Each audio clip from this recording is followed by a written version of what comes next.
Hello and welcome. It's Wednesday the 6th, and Kim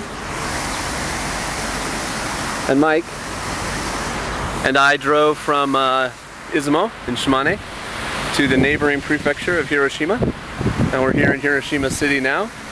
It is an absolutely gorgeous day. It is the last official day of Golden Week, the extended holiday time here in Japan.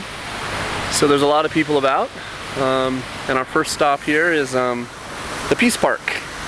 So this is the Heiwa Koen, and over here is the museum. Doesn't look like much from the outside, but when you go inside, it's actually quite impressive. I've obviously done all of this many times before, but for Kim and Mike, it's their first time. I got some new sunglasses. What do you think? And through here is the cenotaph. And we will walk over there, the memorial to the victims of the atomic bombing.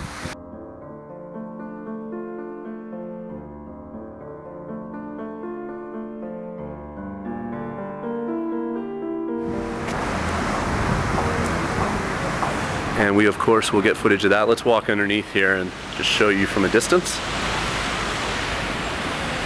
And it only took us about 3 hours by car today.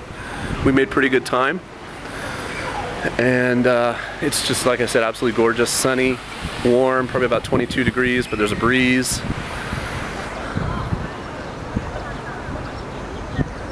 And there's the dome, the one remaining building after the atomic blast, of course, in August of 1945. And we'll have some more footage. We're going to go have some Hiroshima style okonomiyaki, which I'm looking forward to. We're going to do some shopping. And Mike and Kim are all set. Ready? Ready. Okay, yay. Okay, more soon.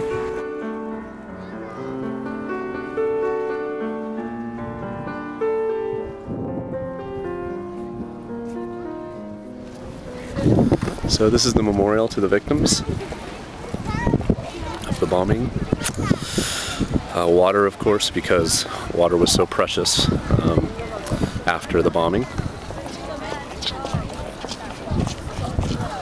An eternal flame that's always lit. And they have a big ceremony here, of course, every year in August.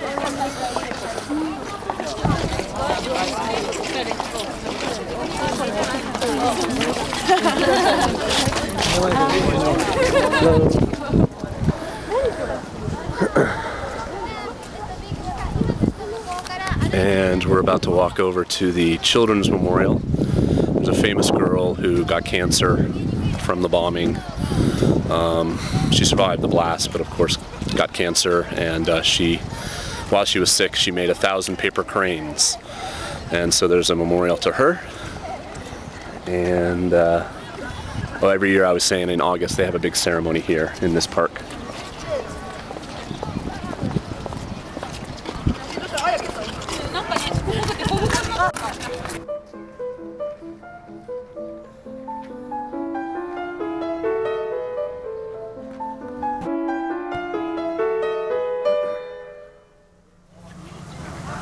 So for instance, my 6th graders, my rokunensei, just came to the park, and they all brought with them one of these 1,000 crane bundles. Heiwa, of course, being the Japanese word for peace, which is why this is the Heiwa Koen, Heiwa Park, Peace Park. There's a tablet over here with English. Let me see if I can give you a little bit more info.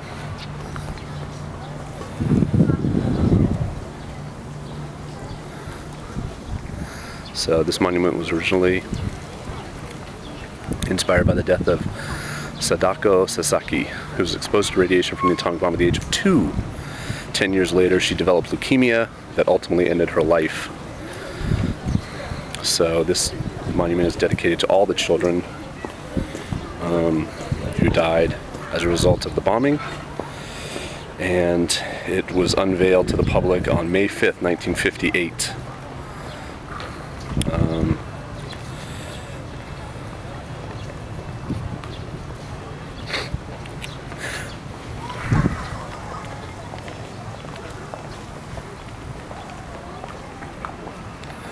the inscription on the stone underneath the monument says, "This is our cry, this is our prayer for building peace in this world."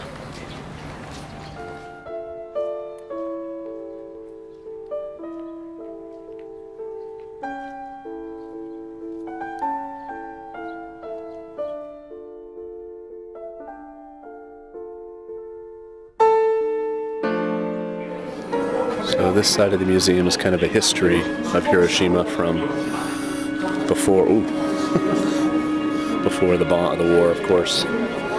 In the middle are two scale models showing before and after the blast.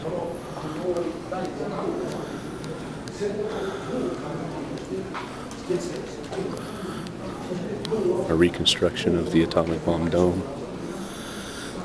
And of course, famous picture of a watch which had stopped at 8:15 a.m.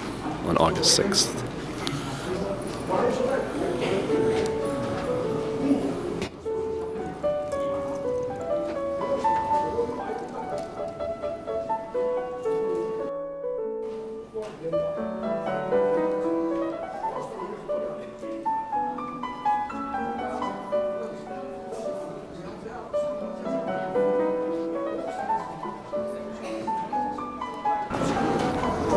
The thing that I like about the museum is that it quickly moves from the tragedy of that day and that event past that to how Hiroshima rebuilt and how it's really become a city dedicated to peace. And you know, the rest of the museum, in fact, this first floor is all about the bombing and events leading up to the bombing. This floor is about the reconstruction, and the floor above, as you walk out, is really just all about efforts, you know, world peace efforts. So, you know, as much as they can, they try to be even-handed, and they don't really assign blame. They don't really sugarcoat anything in here, and I like that about it. I got very emotional the first time I came here. I think it has that effect. But I think they've done a good job, and it's definitely worth a trip if you have time in Japan to come to see it. Okay.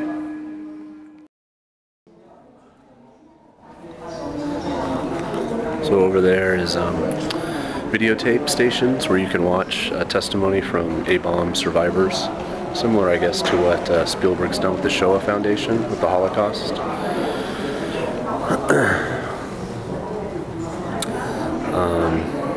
They recorded the testimony of the population that was alive when the bomb went off and survived. The last bit that I walked through that I showed you footage of is kind of like a recreation of some of the parts of the city on that day. And there's artifacts like school clothing and watches, etc. that they found afterwards. One is like a slab of concrete that was a building where somebody was like sitting there, you know, maybe having breakfast, because it happened at 8:15 in the morning. And you know, the flash happened and their outline, their silhouette burned into the rubble, into the concrete. What else should you know? Oh, you can get an audio guide in about 7 different languages, of course English. Almost all the signs are bilingual though.